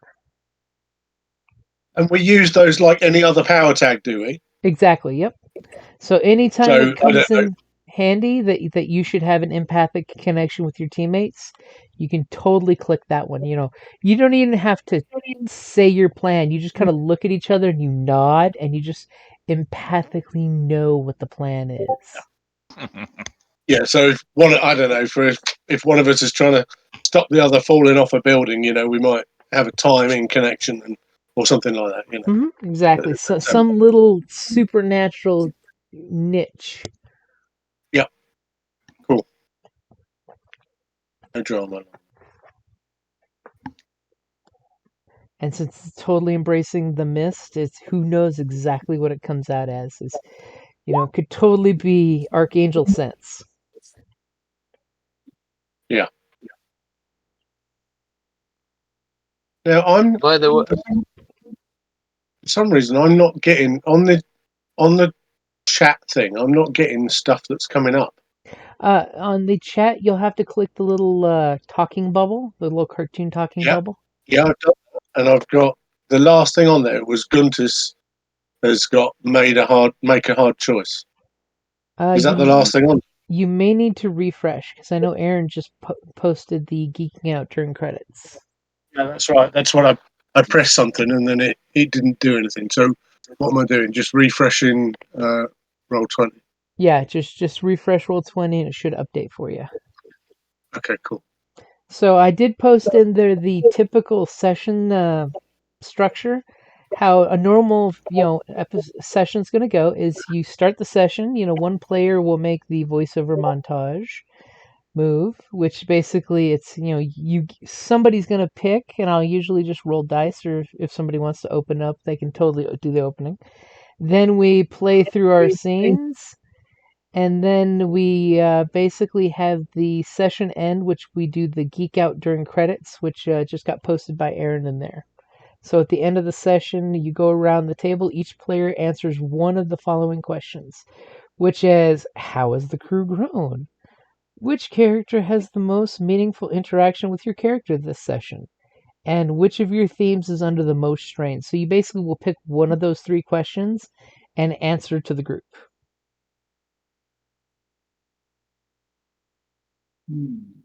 Okay. So basically that's, at the end of the session, that's how you show progress. It's basically, you codify experience as, this is what was important to my character. Yeah. It's funny how they game mechanic a lot of things we naturally do during games anyway.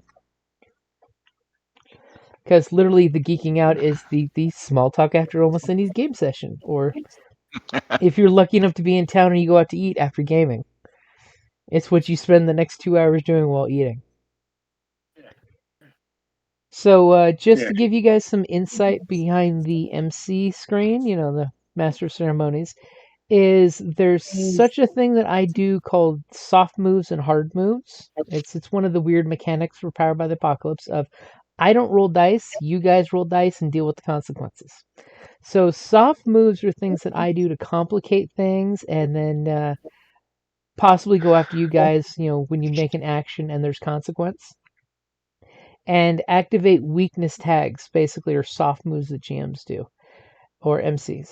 Hard moves are when things get like really complicated. I give you guys statuses for taking damage. Something horrible happens, like car blows up, that kind of thing.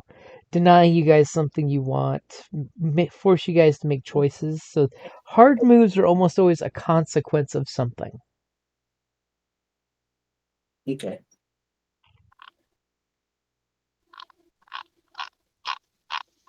And I was figuring for this season, as they call it, because of course with City of Mist they want to make things cinematic, which makes total sense because you get that more camera pan feel of when it's everybody's turn. We don't do initiative. We basically do what's called taking the spotlight. So if somebody wants to go first, you totally get the spotlight. So it's like in think police drama where all of a sudden the camera focuses on one character and what's happening to that character's point of view. And then after a bit, then the spotlight can change to another character, or anybody can totally say, "Yeah, I've got something," wave your hand, so to speak, to get the attention of my turn. So just be very, very, very liberal with passing the spotlight. Usually, I'll throw a question out there to somebody else as a sign of, "Hey, it's time to let somebody else play." So if I do that, just know that I'm just making sure to try to be inclusive with everybody. Mhm. And I figured for this season I was going to write 8 cases. I like to do my stuff sandbox style so you guys have options. So there'll be like 3 cases to present themselves and see which hook you guys bite on. So I just want to give you guys that idea that I will not railroad you. I will give you options, and then it's your city, so you head off and do what you want. I was gonna say we're not on a train. What? It's called the subway. And one of the things with City of Mist when it comes to cases, they do what they call the story seed an iceberg, which gives you a breakdown of how cases basically play out in most dramas. Of the whole, here's a clue, leads to another clue, leads to another clue, and it leads to who done it, type of thing. So don't be afraid to use investigate. Don't be afraid to ask questions. Remember, the nice thing is this game is more meta than the micro of D&D, where every action has to be played out. This is more of a, I'm gonna jump the street gang. Okay, you're facing danger. Roll. And basically, did you mop the floor with him? Did you get a broken nose like a classic detective? Or did you actually come crawling out of the alleyway going, oh God, what just happened? And usually, like if you want to play around with some of the ability rolls, it'll tell you flat out, here's what happens when bad things, the nice thing is the mechanics already in the system. So it'll tell you when you roll just how bad something may have been. Like, go toe to toe. Let's see what it says. Oh, that's no fun. That was a success. So 7 to 9 is a success with some kind of consequence. So you get to choose one with this nice solid 7 that you managed to achieve your goal. Take something they hold. So you could be that you managed to run these kids off. Like if the Lost Boys, gang jumps some old lady, you managed to run them off. Or you get them good inflicting a status equal to power. Since you use no power, it basically would be, you wouldn't want to go with that one. Or you block, dodge, or counter their best attempts. So you basically went out there and you did street heroes stuff where you basically run these kids off. As I'm totally hoping oh, here we go, a miss. You miss. Take the full status. So whatever the danger was she was facing, which could have been like a fear trauma type thing of seeing Darth Vader, totally she would be quaking in her boots right now. What determines the status level for instance, for you to give to us? So usually with most of the statuses, it's going to be small numbers, but the way it works, and let me see if I can get a character here real quick. So most of the bad guys are very generic. It's sort of like when you play Fate, how you make the NPCs very, very super generic.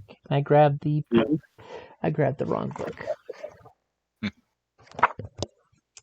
Here, let me just pull up the PDF. It's faster that way. It's like if we were facing Cthulhu proper, it would probably be a pretty heavy whatever negative. It would be wrecks your mind because bad things happen. Sure. What determines whether it's wrecks your mind 1 or wrecks your mind 5?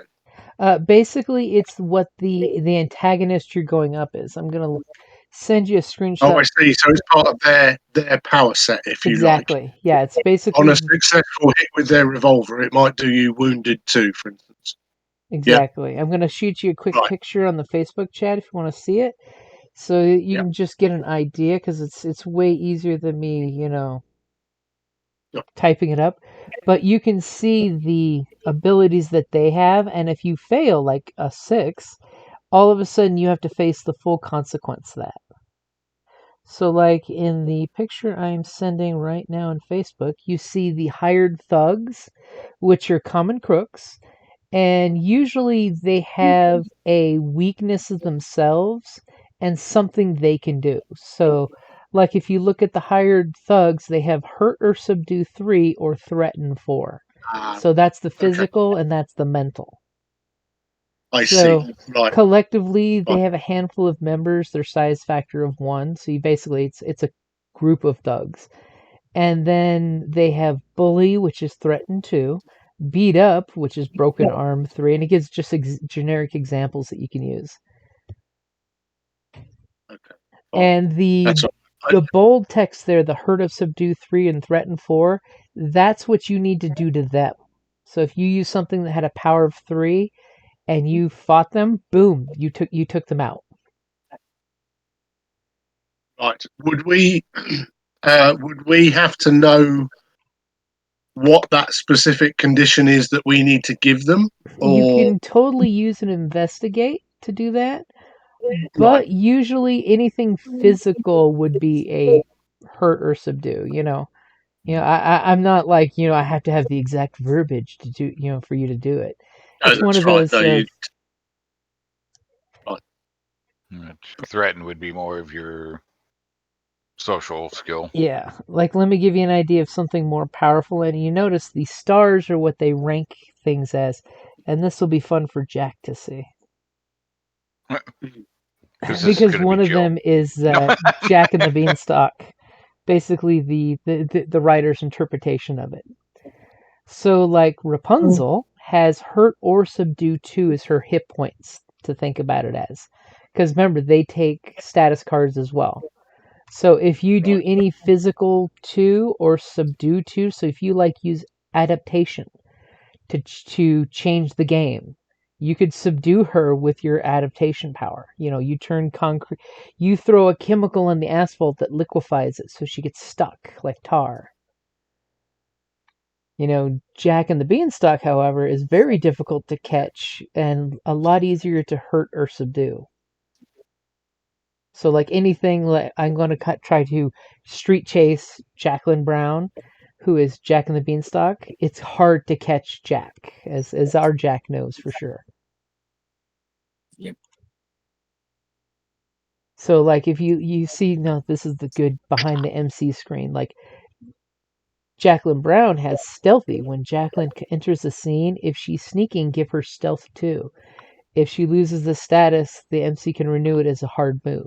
So if anybody rolls a 6, boom, she gets back to stealthing. So what that means is she has status stealth 2.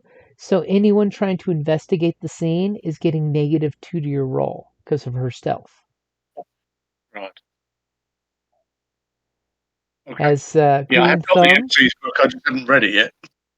Yeah, basically this is just some of the meta mechanics of the game, but basically it's so that the NPCs are static and you're rolling against them. Which is a system I like because it means the GM has less to worry about dice mechanics against you guys and more worry about story mechanics with you guys. Yeah. No, that's cool. And then of course I'm looking to see if I can find something horribly scary like a 5-star. And the stars are basically a rating system for how big and bad there's some stuff out there. As I go to the avatar section, which is scary because avatars are rifts that have become full myth and are no longer the human part of your character. So you basically have given up being a human and you become a avatar of your myth. Does it mean we lose this character and have to replace it with another? Technically, as a player, you can go avatar, and for like a short scene, you totally hulk out into your mythos and you do all kinds of cool stuff. Have you all seen Suicide Squad? Mhm. Yes. Sadly. The scene where Diablo goes full Aztec god of fire for just a scene, and then he basically burns out. That's an example of going full avatar. Okay. Good example, yeah. So like, I'm not wanting to show you guys any of these ones. I'm looking for a really simple 5-star, but all of them are ridiculous. Okay, Thunder Kincaid. There we go.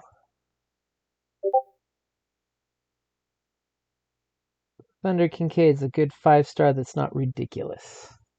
Some of them have ridiculous amounts of power, but then again, as a avatar, they're supposed to. So Thunder Kincaid, he has to catch him. You need a status 6 to catch or outrun. To beat him up, you need a harm or subdue of 6 or higher. So part of his powers are he's invincible. So whenever he takes a physical harm, reduce the tier by 5. Yeah, by 5. And it takes a 6 to beat him. So what you want to do in that situation is create lots of juice and team up on a guy like this, because he's basically Juggernaut. Okay. Unwavering destiny. He's unaffected by moves that tamper with his destiny or predetermine it, including moves that disturb the flow of time or foresee his actions. Because you don't figure the Thunderbird or the Feathered Serpent out. Feathered Serpent. As a soft move, he can transform into a giant feathered serpent and reassume his human form. Faster than the wind. Once perceived as an MC intrusion, he can interrupt one move and make a hard move. So this guy literally, like, you start to do something, nope, chokes you out instead. Totally dangerous guy to fight. Claw bite, buffet with tail, smite with thunder punch, burn with lightning strike, or frighten someone to death by revealing his true face, which are all horrible things. So that would be one of those horrible consequences of face danger or fear all but destroyed 5. There's just some things that you don't want to run into that are full on until you guys work well as a team or have lots of power behind you. Or can kill it with science. Can always work. When in doubt, kill it with science. I mean, that is how the Ghostbusters did it. Yep.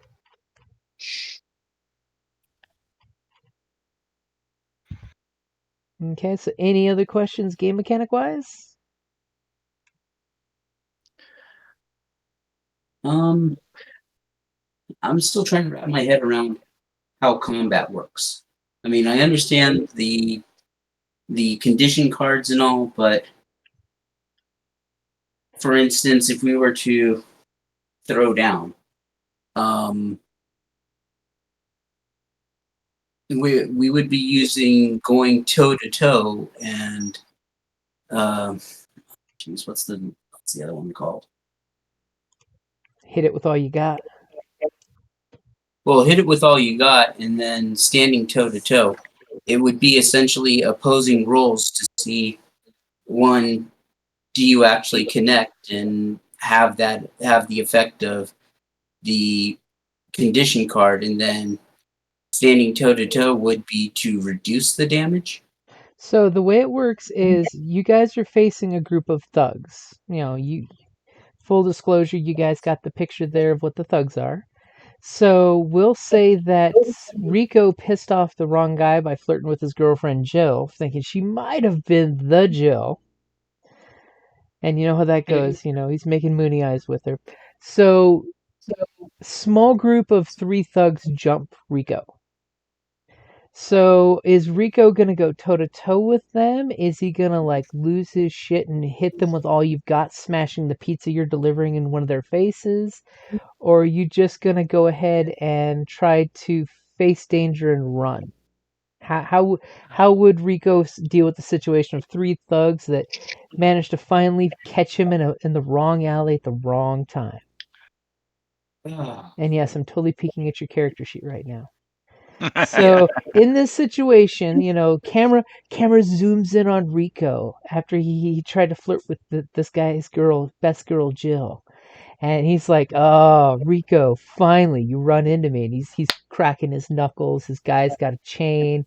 It's that typical New York alleyway where they're gonna rock Rico's world.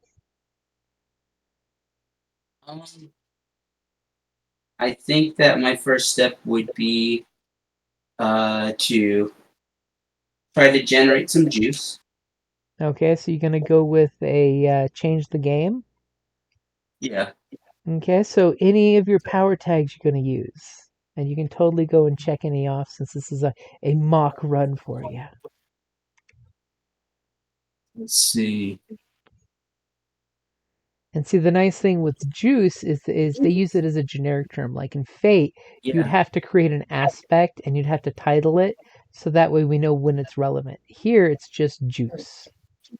Right. I would say under routine, my power tag knows every street. Okay, so you think you know how to get the most advantage out of the situation. Yeah, basically, it would be. I'm not inherently a confrontational character, so finding an escape route. Okay. That would be my first possible action, and then after that, I would try to Sounds make. like Famous Danger. Yeah, you could totally simplify things and just go with face danger instead of changing the game. Because fiction first, you avoid an incoming hit. Oh, it's written on the face danger move. So you could totally just do face danger instead of creating juice. Well, I figured that I want to have environmental awareness so I can properly navigate this close quarters. Yeah, especially if you have no clear route to exit. Well, at the moment, I don't know if I do have whether or not that's true. If I don't have an option, then yeah, I'll face danger instead. But at the moment, being put on the spot like this, I think that my first step would be to take a good look around to see how I can avoid combat. If you've seen any of the Jackie Chan films, he uses spatial awareness to avoid hits rather than trying to absorb the hit.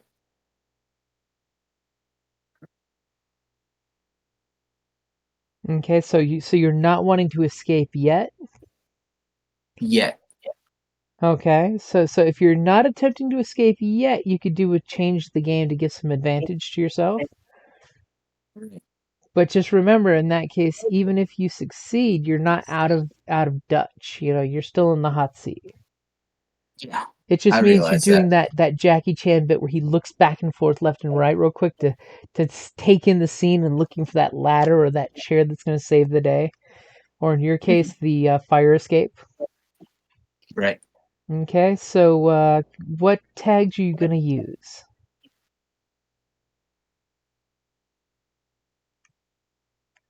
Yes, I snuck in Let's there and see. totally clicked overconfidence, by the way. Yeah, that's true. Because you're cocky, you're just like, oh, Tommy. Let's see. I would definitely select know every street.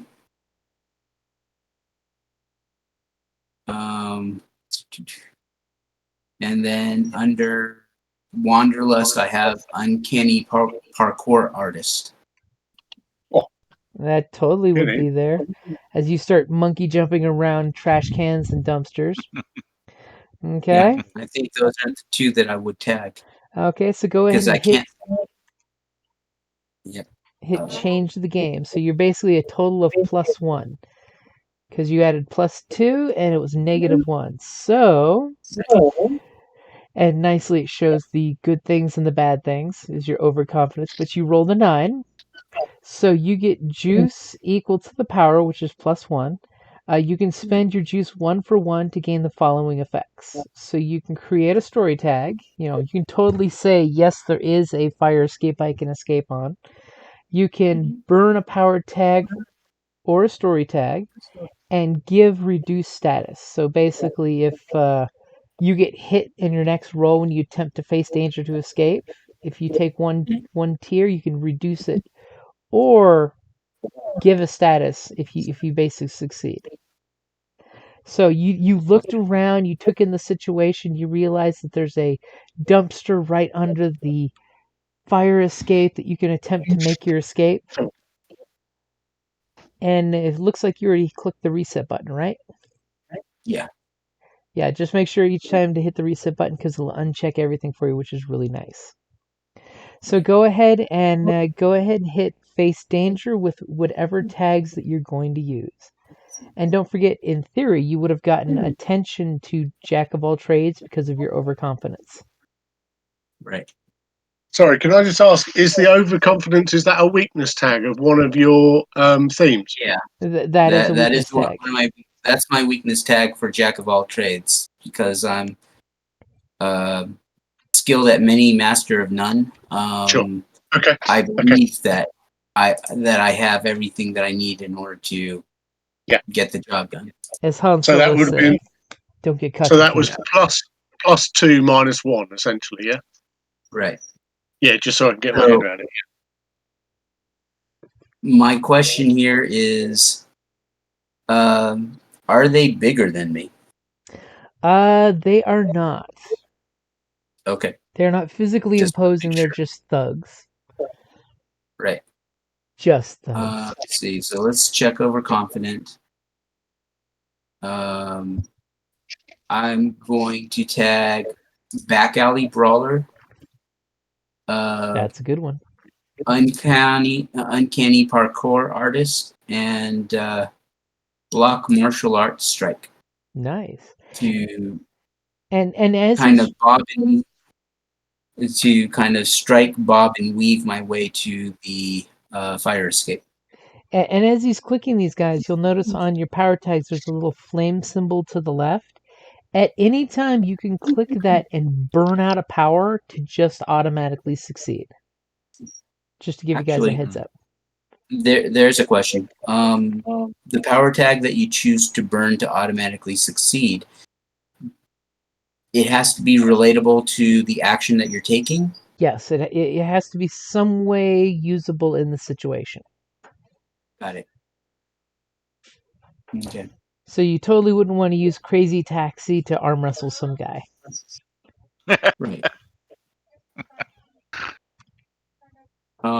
So let's see here. Then here, let's see. Then this would be go toe to toe or sneak around in order to get to the fire escape. This would be face danger at this point because they know you're there. You've already got a confrontation going, and Right. you basically need to get out of the hot seat. Okay. Okay, so mild success, a 7 to 9. So we see that you use the parkour, martial arts, and brawler, and it was your overconfidence thing. So we know you've got one juice, and basically it says you take the status but with a -1 tier. So what it is, since we know the thugs are, let me pop back to the picture real quick. Sorry, I closed it out on my screen. So we know that the thugs, apparently it's giving me the loading screen. Don't give me the loading screen. I don't know. They do broken arm 3. So we Jeez. know that you're going to be taking a status but -1 because you succeeded, but you do still have juice 1 if you wanted to use that to reduce the status by another 1. So instead of I broken think I arm will. 3, you could have injured wrist 1 status, or tweaked ankle 1. So as you're escaping, one guy basically throws a bottle or something at your leg and hits you in the ankle as you're climbing like a spider monkey from level to level to level. So you escape, but you took some scuffle from it. Right. Oh, good word, man. And that's pretty much how the scene would play off of. You're then going rooftop to rooftop using your parkour, and your overconfidence that it could also be interpreted as maybe you overconfidently parkoured and you jumped a little further and you twisted your ankle coming down. Yeah. It always doesn't have to be, one thing or the other. And you can even narrate yourself of how the damage is being taken. You totally had that scene where they chased you from a couple rooftops and you eventually got away, but when you jumped down to the ground, you kind of have a little limp. Okay. And And with then how would you get rid of that status? So best way to get rid of it would be to, when you do the closing montage, to basically say I went to Jill and she wrapped my ankle, during the downtime session. Or you could do change the game, which change the game is one of my favorite ones. Oh, never mind. Not with that roll. See how his roll now automatically has injured wrist popping up? Oh yeah. Hmm. So how is that? Because it has Neil. Have you written that on your character sheet somewhere? Yeah. The status cards below Right. your Yep. theme cards? Yep. Yep. So you've So written what I did was I picked one. Yeah. Exactly. Right. Yeah. I'll send you a Okay. picture of Cool. what Because I'm peeking at over his shoulder. because I obviously can't see your character sheet, so I just wondered what that looked like. Yeah. Cool. No, So that makes sense. here comes the picture of basically he put in injured wrist, clicked on the 1 and hit the negative button. So the computer already knows to macro that in that he has injured wrist 1. So when he tries to change the game, it puts that into effect. Right. Coolio. So Really? Okay. Cool. So yeah, that gives me an idea as to how combat works. My question here then would be, under what circumstances would we use a face danger roll? Or is it go toe to toe to resist damage? face danger is when you're trying to avoid an incoming hit, endure harm, Right. or resist influence, or hold it together. Going toe to toe would have been you not running away, because remember, when you looked for juice, you were looking to evade and escape. Yeah. So going toe to toe is overcoming someone or something in a struggle. So if you would have decided to turn and fight instead of run, it would have been go toe to toe. Okay. So if you succeeded on a change the game, you can remove a tier 1 status, which means you basically stretched it out, Right. So change Okay. the game is the one that in game you'd use to heal and recover. Right. But it can only remove a tier 1 status, or removes 1 tier from the status. So it can drop, a 1 to a 0, or slowly change the game. And you can't like multiply and heal yourself, heal yourself kind of thing. You want to explain it in a certain way that makes sense. So it could totally be our scientist comes over and gives you a shot of something and says, don't ask what's in the needle. And then embraces change the game using any of his science tags he thinks make sense. Or like if you had someone that was, a healer type that had healing powers and uses change the game with those healing powers, like lay on hands, healing touch, anything like that makes perfect sense.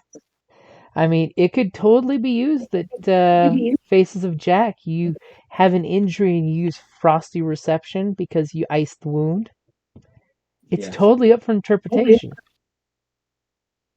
Or if somebody gets frozen in a block of ice and they have a tier of, subdued 3, you could change the game with Fiery Temper, and you can totally melt the ice to get them out of that situation. Right. You're not foreshadowing, are you? No, I'm just throwing examples out of games that I've had happen in the last month. Okay. Okay, cool. That gives me a better understanding of how this all works. I mean, you could totally use you have Crazy Taxi. You could be Yeah. stuck in downtown in the middle of night with no transportation. I would totally let you change the game to use Crazy Taxi to get a cab. In the situation that specifically there's no cabs available, but if you change the game, that's exactly what the ability is there for, is that you give you guys some good +1 bonus to goodness, Yeah. Okay. Cool.